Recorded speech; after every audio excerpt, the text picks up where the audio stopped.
Well, hello and welcome to the very first episode of the Pixar Post Podcast. This is TJ. And Julie. And we are very excited to take this next step in the evolution of our website and communicating with our readers. So the very first thing we wanted to discuss is just a little bit more of an introduction to us and how we got into the Pixar arena, why we started the website.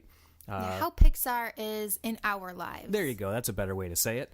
So it's one of the very first things that we did, our very first movie date in 99 was we went and saw Toy Story 2. Yeah, and after we saw it, we were just absolutely so in love with it. And it had ever since then, it really was a part of our lives. And it seemed like it intersected so many times. No matter what we did, we were either buying something Pixar for each other, we were either going to see a Pixar movie, we were discussing something Pixar.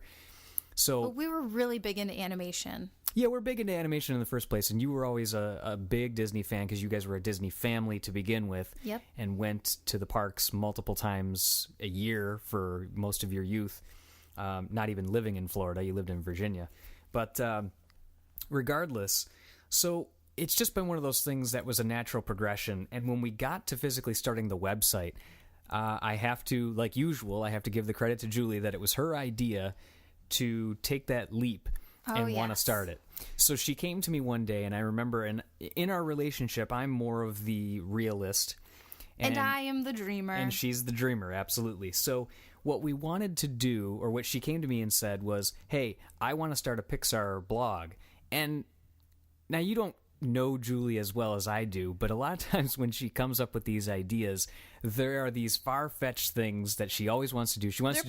They're grandiose ideas. Yeah, she wants to do a lot of things. So when she said this, I kind of said no right off the bat. Well, I didn't say no. I was just like, well, how are you going to do it? Yeah, well, TJ needs a plan. He needs a plan of action. Like, how are you going to do this? I need like a timeline and very structured, where I'm just kind of like fly by the seat of my pants. Let's go. I want to do this. Let's make it happen. Yeah, and I wanted to step back a little bit more from this because I know with the website, it was going to involve me whether I liked it or not, because I'm more of the technical aspect. So I was going to have to set it up, buy the domain name, take pictures of it, of all the different things that we were going to do. So I knew I was going to be involved with it at some level. So I wanted a plan to know how I was going to be involved and how she was going to be involved. So the very first idea, and one of the reasons why we're bringing this up, Julie originally didn't want to talk about this. Oh, no, it's so embarrassing looking back on it now. Well, and I'm sure it'll be embarrassing when we eventually look back at, like even our beginning posts. Yes. And originally this first podcast, I'm sure we'll look back on it and go, what the heck were we doing? But regardless, the very first idea that she came to me with is she was discussing what she wanted the website to be named. And with all of the attention that was being surrounded about Brave and the upcoming... Because this is before the release of Brave. This was back in, I would say, December of 2011 to January 2012 when I came up with the idea. Right, and so the first idea she said was, I want it to be PixarPrincess.com. Oh, it sounds so bad now when you say it. Well, we decided that... Well, first off, it was Pixar Princess because, first off, that's so embarrassing to keep saying it, but... there's no female blogger, Pixar blogger out there. Most of the blogs are male-driven, which is great. It's fine. TJ's obviously a part of this blog, but I just thought because with Brave, and she was the first, she wasn't the first Pixar princess because Princess Ada, but for some reason, maybe it's the Disney connection with me, but Pixar Princess, I fell in love with it, and it was hard for me to let go, but looking back on it, wow. It's just embarrassing. Yeah, well, the way Pixar says it, and how I told her when we were talking about this, our show notes and what we were going to include in that, is I said, listen, Pixar says there's a lot of embarrassing ideas, and they talk about this on a lot of the director's commentaries. There's a lot of embarrassing ideas and cliche ideas and things like that come out of, initial discussions on development. But I can't remember exactly which director it was. It might be either Lee Unkrich or Pete Docter that said, it doesn't matter if it's a cliche or typical, write it down on the piece of paper so that way you just get it out of the way. So I wanted to at least talk about it because everything, whether it be a Pixar movie or the development of this website, goes through a development process that we'll have some bad ideas. But those bad ideas, and this is another direct quote from somebody that I'm not remembering off the top of my head, which is great, but the bad ideas are fuel for good ideas. Mm-hmm. So regardless, how we eventually got to Pixar Post, Julie came up with that idea. She said, well, you know what? Let's think about it like... what delivers news? So I was thinking post, like postcards. And then I fell in love with the idea of the postage stamp. So I really wanted Luxo to be a part of that. And then on postage stamps, I was thinking more of like the old school postage stamps when you actually had to like lick them and put them on an envelope. They usually had the price of it. So I thought the A113 could be on there somehow. And that is how we came up with the new logo. Yeah. So then, then it was an adventure of how we're going to pull this thing together. And in fact, we are in the process of, looking at our logo right now, and we're actually going to be considering revamping it a little bit. So our 1 year anniversary is coming up in March because we started our site on, I believe, March 22nd of 2011. Mm-hmm. And we're looking to redo that as kind of a 1 year kind of kickoff. It'll still have the same feel and flavor, but keep an eye out for it, and that'll be what's coming. So moving forward, one of the things that we also wanted to talk about, and typically, obviously, these episodes will not be as bantery. We'll kind of get to some of the news and the topics a little bit more. It won't be as much discussion about just us. But for this first episode, we wanted to introduce everybody and kind of get through some of that initial information, just to inform our readers. Because one of the things we have heard from our readers feedback-wise is they really like the fact that we are... personal. Very personal. We're a team. We're a husband and wife team, and we really have this passion for Pixar together, and we're working on this together. How nice that is. So we wanted to do that just first. So our expectations for the podcast, though, and we'll see where this takes us. At this point, these are just expectations and initial plans. Like any initial plan, it usually has tweaks, valleys, and bumps in the road that may happen along the way. But what we want to discuss is recent news reviews. So we want to talk about, not only what we've blogged about, but expand upon some of those topics each week. We want to provide additional review insights that we may have not gotten to necessarily for our blog, but that we want to dig into a little bit deeper. We want to talk about additional background on some of our custom art, and we're going to do that today with our Making of the Partysaurus Rex video. We want to potentially have a section, and we're looking to develop this for moments in Pixar history, big things that have happened in their history that we can discuss with you. And, we're also going to have a section on there that talks about what we are going to be working on or planning, if we have those plans in place already, for the upcoming week on our website, so that way you can know what to expect and see online. This week's big news discussion started last Sunday on January 13th, 2013, when Brave took home the Golden Globe for Best Animated Feature. Mm-hmm. And Julie is absolutely psyched about that because she's a huge Brave fan. We're both big Brave fans, but she saw the movie 7 times in the theater. Right. I loved it. Yeah, and it definitely, all the praise is deserved, and kudos to the team, to Mark Andrews and the team. Well, one of the other things that was revealed backstage when Mark was doing a Q&A session with the press at the Golden Globes is that he is actually in the development process of creating a new full-length feature film for Pixar.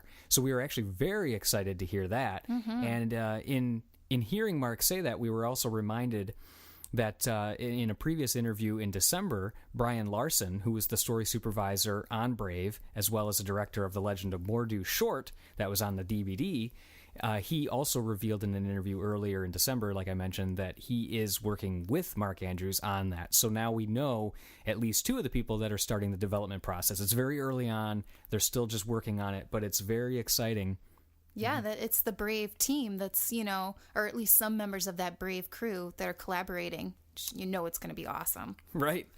Yeah. And one of the other, the second news that we had talked about during the week is the Rainy City Tales 332 or 332 website. They have been putting out a series, and that was obviously recently announced, that it was the upcoming Pixar short that's going to be in front of Monsters University. Yep. That'll be releasing in June of 2013 for North America. and it will also be premiering at the Berlin Film Festival on February 17th. So that's something just to keep in mind. But the blue umbrella, the tale of the umbrella, the blue umbrella that sees a red umbrella and falls in love with her, but has to chase after this umbrella, her or him. We actually don't know who is who. We can assume. Yes, you can. Actually, the red umbrella has eyelashes. Yes. So. But one of the things that they put on that Rainy City Tales website that we've been putting reviews or summary clips on our website of as well is they're putting making of and kind of homegrown back scenes of what's going on behind the scenes. That's what I'm trying to say there. Yeah. So one of the things that they discussed about, they had a video of a dailies review, and dailies are the every day the crew will get together, or the pertinent people will get together in a screening room and look at the shots and determine what needs to be done on them, what work has been done the previous day, what can be changed, tweaked, reviews, edited, and critiques. Absolutely. So there was a daily review of one of the clips about talking about the rain and what they could do to it. Very interesting. So I mean, there's several other ones. There's an animation walkthrough. There's a Foley session where they're recording audio of umbrellas bouncing around. They show actually the microphone setup that was used to create that. But why we're bringing it up specifically is obviously just for general interest for people that are into animation or into Pixar. And just behind the scenes. If you like behind the scenes, footage or knowledge, I mean, it's very interesting. Yeah, it's definitely great. And one of the things that they mention on the website is that it's a little more of a personal feedback this time, because it's just recorded with the director's telephone rather than being an official making of where they bring in a crew and do those kind of things. So it's just short clips. But the thing I was also going to say is that it's great for people that are looking to get into the animation industry, because I mean, you're seeing all these behind-the-scene things. In the microphone setup, they're showing the mixing board, or not the mixing board, but the amp that's receiving all the signals, and they're going through and they show how the microphones are there, the different types of microphones. It's really interesting. And one other quick note, just as a fun fact, in the Foley session with the umbrellas, where they're recording the sounds of the umbrellas, there is an up umbrella, which is pretty cool, because the top of it is all like a light blue, has the up logo, but the underside of it, which makes total sense, is all umbrellas, balloons. So it would be as if they're like lifting the umbrella up like the house. So it's a pretty sweet umbrella. Yeah. Yeah. So the next thing that we want to discuss was our making of Partysaurus Rex video. So why did we even make this video? The reason we made it is because we had some questions. We've had people from our readers that have asked us, how did we do it? We've had other people say, can I buy one from you? And, so we decided that we would pull this together, that it would help out not only with our readers being able to see that process, but just show some more of the fun that we had in the creation of them and, that process. So to start off, the equipment that we used for it, just to give people a little bit of background there, was we used a Nikon D800 and shot it actually in 720p. You may not need all that information, but we didn't shoot it in 1080 only because we wanted to keep the file size a little bit lower. I shot some of the clips in 60 frames per second, and then reduced it in iMovie when we edited it up. But it took about a week and a half to film the whole thing, because creating a custom Partysaurus Rex is a bit of a challenge. The first Rex that I made back in August of 2012 is completely different from this movie accurate version that I make now. So it takes a lot longer with his loofah collar and all the custom bead necklaces that are involved, which you can see in the video. Mm-hmm. Yeah, and the hair. The hair is much more. It's much more care that goes into the hair and the Viking hat than my first Rex that I made. Right. Yeah, I mean, it's like anything else. The first rendition is not usually the best. It took...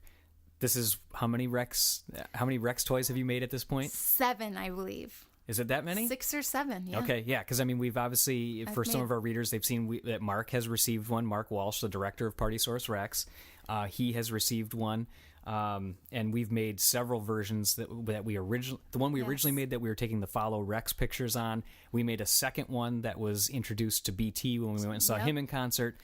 and then the third is the third one I kept, and then the fourth went to Mark. We've made a couple more in the meantime. So yeah, it's interesting, and those are actually surprises for some others that are going to be receiving those as well. So it's great that they're going to be moving forward there.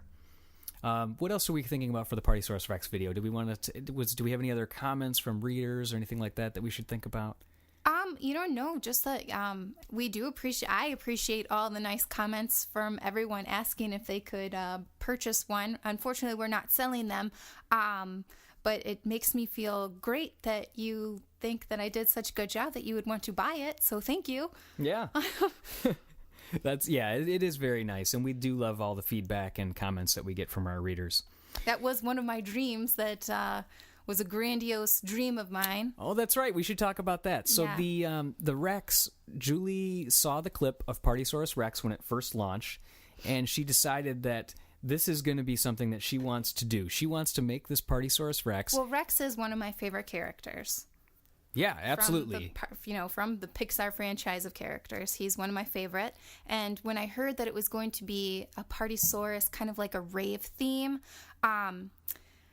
way back in the 90s, back when I was in high school, the rave scene was pretty big. And I used to wear what Rex wears as necklaces, but just bracelets up to my elbows when TJ and I first met and first started dating. So I felt that Partysaurus Rex was just like, it was like a calling that I had to make him. Like I just bonded with this whole idea of Partysaurus Rex. Yeah, I mean, obviously I was drawn to it too. I've always been into, what it used to be called as techno. Now it's leaning more towards electronic dance music and those types of titles. But it was something that we've always both connected with, was not only Toy Story because of our first date, Rex because he's just such a great, lovable character, but then the music element of it and the fun of bath time. I mean, it all just clicked with us, obviously, from our readers know that.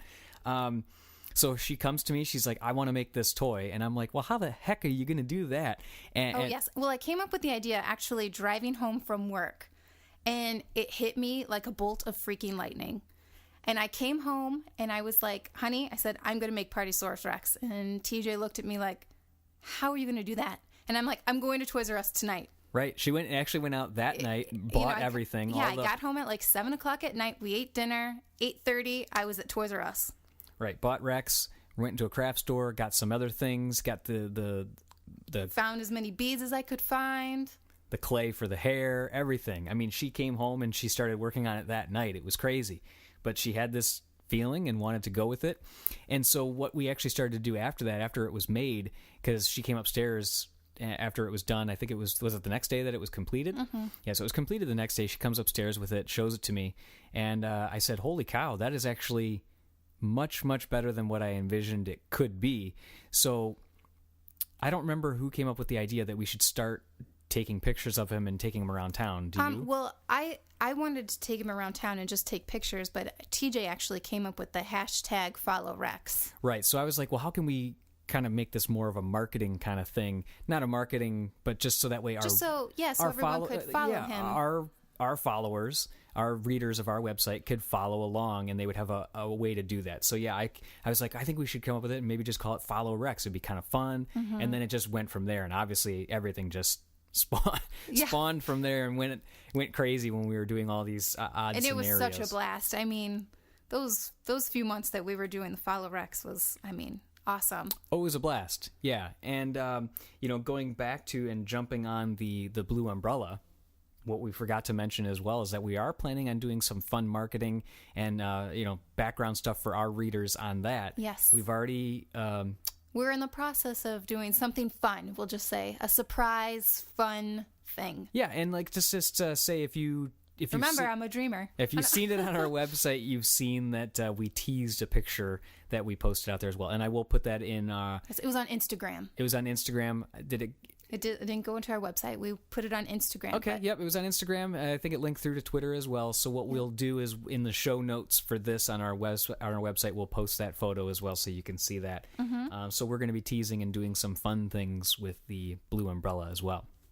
The next big news event that happened this week was the Disney Infinity game launch, which happened on January 15th of 2013, and we were live blogging the event details.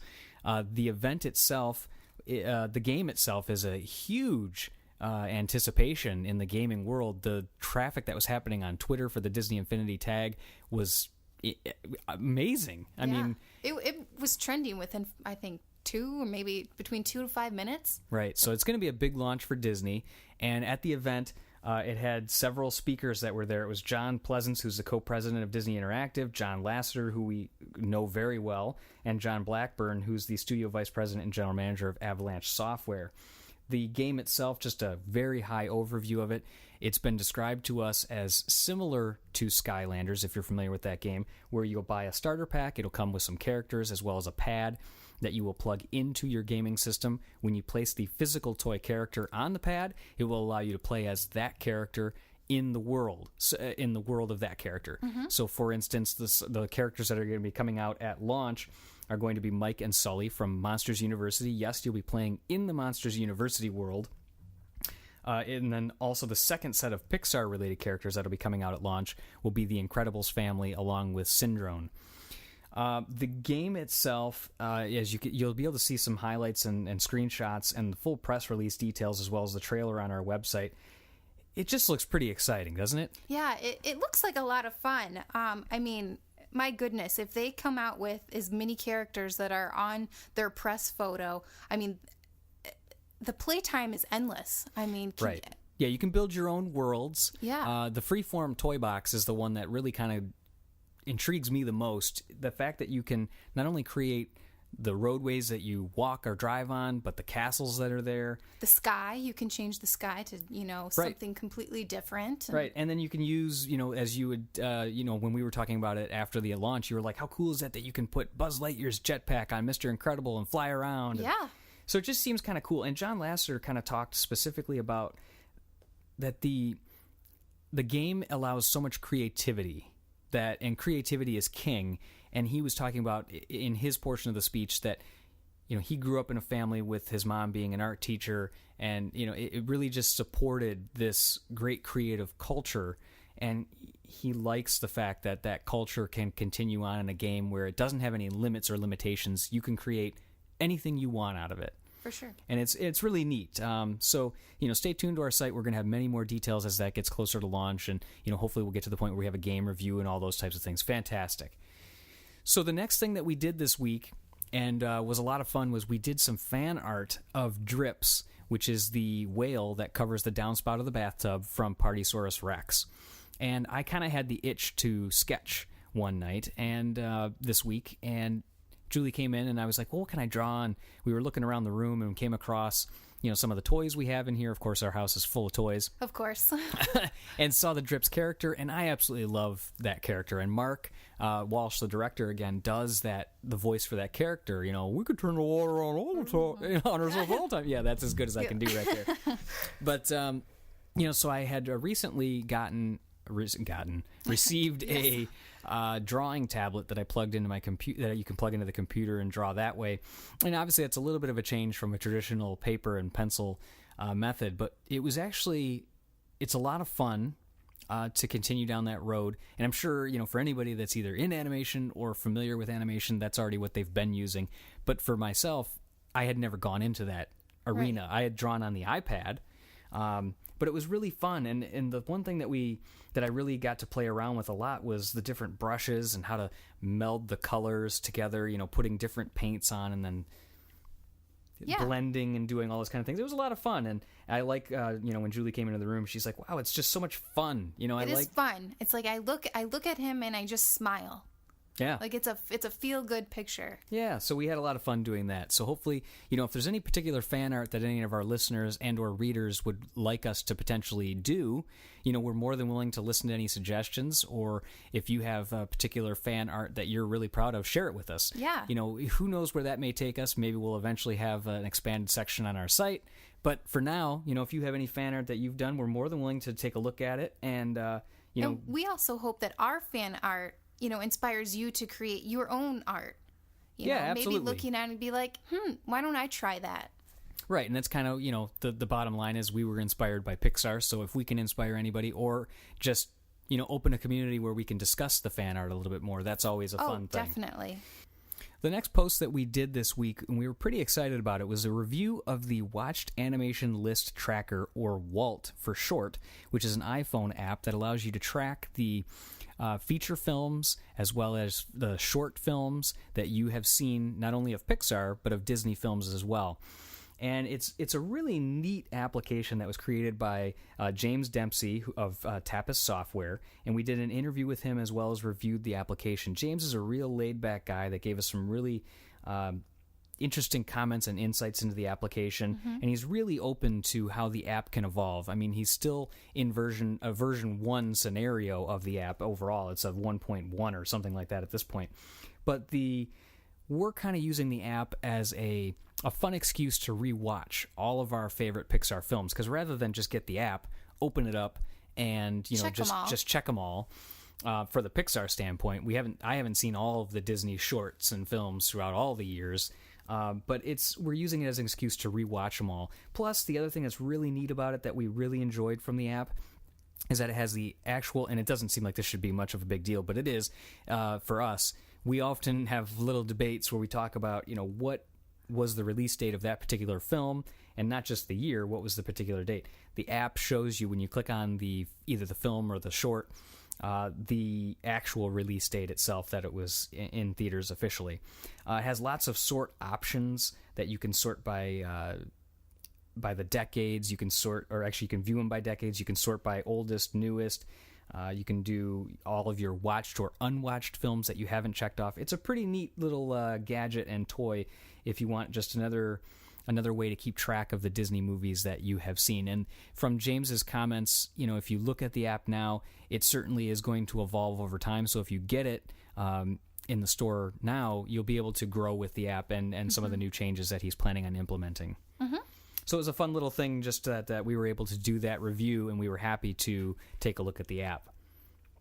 So one of the things that we want to do on a more regular basis as well is talk about the top 3 hits or posts on our website for the week. So as you could imagine, since we were live... High traffic. Yeah, that's a way to say it. One of the things that we were obviously happy to see is since we were live blogging the event of the Disney Infinity event, that was our number 1 for this week. We had very high traffic on that. We had people from all over the world that were looking at our site, and that's to be expected because it was a live event, big event. But the one that kind of threw us for a loop this week was all of a sudden, and we don't even know why or how. We've looked at stats, but it doesn't show everything. Is the hidden items that are in Brave that we found in Brave, and that's the reference to A113. As well as the Pixar Ball, or the Luxo Junior Ball, however you want to... And this was a post you actually did back in November while I was vacationing at Disney World. Right, and it was one of those things where, there'd been a lot of discussions. We had seen, obviously, the footage that Pixar had officially released of the Pizza Planet truck. And Sully. And Sully that was carved on one of the logs on the floor of the Witch's Cottage. But what we had done is pieced together... from tips from other animators, things that people have said on interviews and Twitter, and in fact some our readers come through, reader comments that they had stepped in and said, hey, I saw this interview, so-and-so said that it might be here. So the one that we were tipped off to was that the A113 was above the door frame of the Witch's Cottage, and when we had heard that, I had gone through previously trying to look for it in the Witch's Cottage because I had heard that it might be in there. In fact, that all of the items, the hidden items, might be located in one area, was one lead that we were going off of. And I didn't see it. And the reason I didn't see it is because, number 1, it's faint, of course. Number 2, it's in Roman numerals. Number 3, it's only in the scene at one moment where Merida's backing out of the door with the knives coming towards her. We were really... we were tipped off that it was around the door, and that was from a reader that had told us that.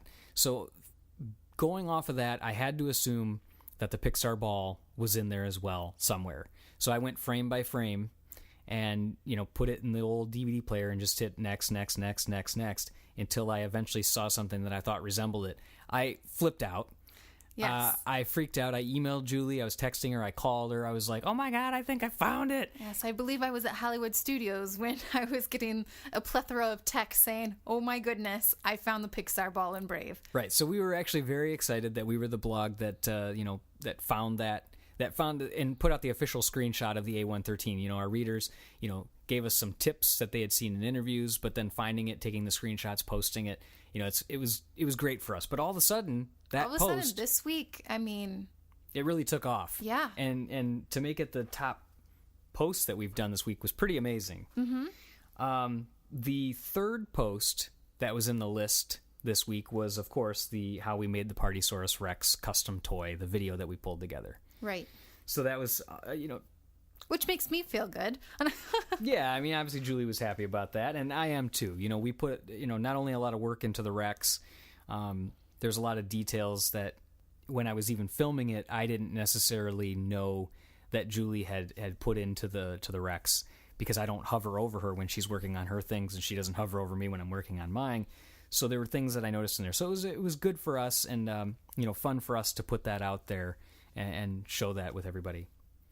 And the final topic we wanted to discuss today was what we're working on. So we want to give our listeners a high-level overview of what the blog posts that'll be on pixarpost.com for the upcoming week may be, to give you a little bit of a teaser. So one of the things that Julie's working on this week is she's doing the director's commentary review for A Bug's Life. Right, and we're going to be excited about that. And obviously, if you've seen any of our other director's commentary reviews, we have a very detailed write-up of those comments with direct quotes, as well as we will incorporate screenshots of the moments that are going to be highlighting in the text. And in episode 2 of our podcast, we'll also incorporate the high-level, even more high-level, big aha moments that we pulled from that from the review. The second thing that I'm pretty excited to announce is that we found a way to do video reviews of iPod, iPhone, and iPad media. So not too long ago, we did a review of the Monsters Incorporated Run, or Monsters Run game that was recently announced for the iPad and iPhone and iPod and all those other iDevices. But we had just taken screenshots of it, and now we're going to be able to incorporate video and movie reviews of those as well. So we're pretty excited about that. Yeah, it's really cool. Yeah, so we're excited about that. And then so we'll be doing another, if I don't update for an additional game, I'll be updating the Monsters Run game with some video there. Well, as we sign off from our first episode of our podcast, we just want to say thank you to our listeners, thank you to our readers of our PixarPost.com website, and all the great feedback and comments that we've received since we've began last March. As the podcast continues to change and grow, we're looking to expand into different areas and do more fun things to entertain you. But if you come across anything that you feel like you want to pass on to us, much like we've changed our website over time and adapted to help out our readers, if there's anything that you want to hear or listen to, we are more than willing to discuss that. So shoot us an email at info@pixarpost.com, and we'll go from there. So signing off from our first episode again, this is TJ and Julie from PixarPost.com, and thank you very much. We'll talk to you soon. Bye-bye. Bye.